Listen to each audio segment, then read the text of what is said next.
ویکھو جی کی ہو رہا ہے ساڈی مارکیٹ. تو یہ چیزیں جو ہے پڑھا لکھا اور ان پڑھ یہ دونوں میں یہ چیزیں آتی ہیں یا الگ کیٹیگری؟ آج کل پڑھے لکھے بھی جاہل ہیں, کیا کہیں گے اس بارے میں؟ پڑھے لکھے جو ہے نا اس چیز کو استعمال کرتے ہیں. جب جاب آتی ہے نا, جب جابز ہوتی ہیں, جب آپ کا پروموشن ہونے لگتی ہے, جب آپ کی فائل آتی ہے سب کے سامنے, would you really believe it کہ وہاں یہ پوائنٹ اٹھایا جاتا ہے کہ جو ان کا ڈریس جو ہے نا ذرا نامہذب ہوتا ہے, تو اگر ہم نے ان کو مینیجر بنا دیا تو ہمارے نیچے ساری لڑکیاں جو ہوں گی نا ویسے ہو جائیں گی. اگر کوئی ماڈرن بھی ہے تو اس کو اتنا زیادہ سوسائٹی میں پریشرائز کیا جاتا ہے, اتنا پمپ کیا جاتا ہے کہ وہ لاسٹ میں بلاسٹ ہو جاتی ہے. میں آپ کو مزے کا قصہ سناؤں, ہر دفعہ میں آپ کو ایک قصہ سناتی ہوں. ایک گھر تھا, ہم نے کرائے پہ لینا تھا, تو میں اور میری بیٹی گھر میں اکثر قمیض شلوار نہیں پہنتے, ہم جینز تو نہیں, پجامہ اور ٹی شرٹ پہنتے ہیں. دیکھیں میں بلیو کرتی ہوں پاکستان کی سب سے بڑی اکنامک جو ہم فیلئر ہے نا وہ یہ ہے کہ جو برانڈڈ کپڑے نکلے ہیں, ٹھیک ہے, اس نے ایک تو کلاس سسٹم بنا دیا ہے, دوسرا پیسہ ضائع کر دیا ہے. ہم 100 روپے کا پجامہ لیتے ہیں, 100 روپے کی ٹی شرٹ لیتے ہیں, 200 روپے میں ہم گھر میں سارا دن گزارتے ہیں اس کپڑے میں.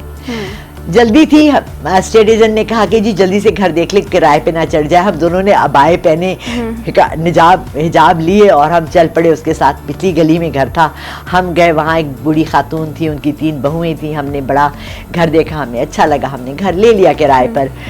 3-4 دن جب ہم شفٹ ہو گئے رہنے لگے تو میری بیٹی جینز اینڈ ٹاپ میں, کیونکہ وہ کام کرتی ہے مائکروسافٹ ہاؤس میں, یعنی امریکن مائکروسافٹ کمپنی میں کام کرتی ہے, وہ جینز اینڈ ٹی شرٹ پہنتی ہے, قمیض شلوار بھی پہنتی ہے, میں بھی پہنتی ہوں. تو کہنے لگی ارے آپ لوگ تو آئے تھے ابائی میں اور اب آپ جینز پہن رہے ہیں, یہ تو ہمارے ساتھ بڑا انیائے ہو گیا ہے, ہم تو مر جائیں گے. اور میں جب سیڑھیاں چڑھتی تھی تو میرے ساتھ, اگر کیونکہ میرے آرتھرائٹس ہے, جوڑوں کی تکلیف ہے مجھے, تو میں رکشے والے کو کہتی تھی میرے ساتھ بیٹا سامان اوپر تک لے جاؤ, 3rd فلور تک. تو میں راستے میں اگر ان کی بہویں ہوتی تھی تو میں کہتی تھی بیٹا سائڈ پہ ہو جاؤ, غیر آدمی آ رہا ہے. مذہب کیا سکھاتا ہے, میں ان کی رسپیکٹ کرتی تھی, میں ان کے گھر پہ ناک کرتی تھی, جی آدمی اندر آ رہا ہے, ہوئی رسپیکٹ. مگر ان کو میرے جینز پہ اعتراض تھا, میری بیٹی کے جینز پہ اعتراض تھا. سارا دن وہ تسبیح لے کے پھرتی تھی, سارے محلے کی خبر ان کو ہوتی تھی, مگر چونکہ وہ قمیض شلوار پہنتی تھی نا تو ان کو ہر چیز کی اجازت تھی. جو قمیض شلوار پہنے گا نا وہ کچھ بھی کر سکتا ہے. اور اگر آپ نے عبایا اور حجاب پہنا ہے, میرے ابھی دکان سے ایک عبائے والی خاتون ہینڈ بیگ چوری کر کے لے کے گئی, عبائے کے اندر لپیٹ کر چوری کر گئی. اگر انہوں نے قمیض شلوار پہنا تو شاید وہ نہ چوری کر سکتی.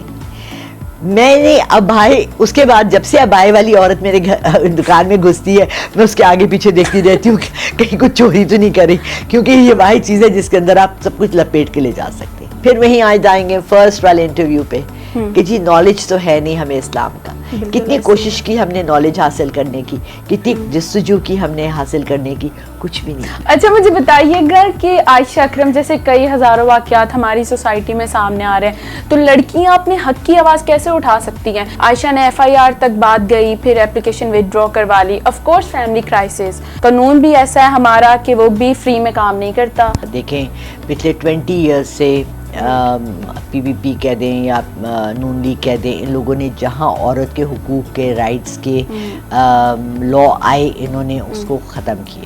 انہوں نے کہا نہیں کرنا, نہیں کرنا, نہیں کرنا.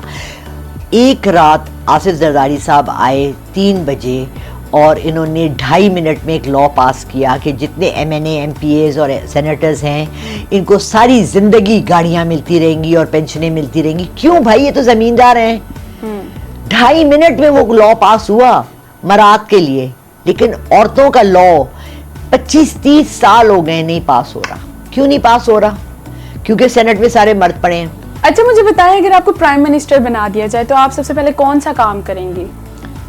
سب سے پہلے کام نا مشکل, مطلب مجھے اپنا گھر نہیں سنبھالا جا رہا, تم چاہ رہی ہو میں پورا ملک سنبھالوں؟ نہیں, imagine first of all matric تک education compulsory and free for every citizen of Pakistan. یہ تو چونکہ ہم مال غنیمت ابھی تک یہ بات شروع نہیں ہوئی. جو اسلام کا فیکٹر تھا وہ یہ تھا کہ اگر میرے گھر کا خرچہ 20 روپے میں چلتا ہے اور میں 100 کما رہی ہوں تو میں نے 80 روپے حکومت کو دینے ہیں. چلو 80 نہ دوں, 20 تو دے دوں. آل اوور دا ورلڈ ہر شخص اپنی تنخواہ کا کچھ حصہ گورنمنٹ کو دے رہا ہے جو اس کو استعمال ہوتی ہے جب وہ ریٹائر ہوتا ہے. صحیح.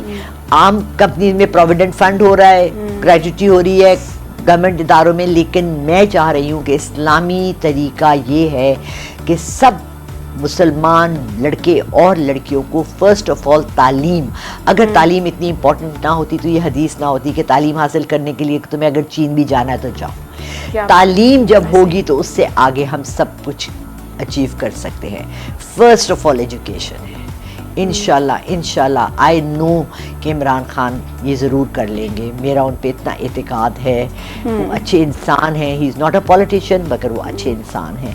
آئی ہوپ وہ یہ انٹرویو دیکھیں اور اس طرح کچھ ہو جائے. ویورز, امید ہے آج کا پروگرام, آج کے ہمارے گیسٹ پی کے خاتون آپ کو بہت زیادہ پسند آئی ہوگی, جس طرح انہوں نے اپنا پوائنٹ آف ویو, اپنا کانسیپٹ ہمارے ویورز کو بتایا. امید ہے آپ لوگوں کو پسند آیا ہوگا. اپنی ہوسٹ کو اور اپنے گیسٹ کو دیجیے اجازت. اللہ حافظ.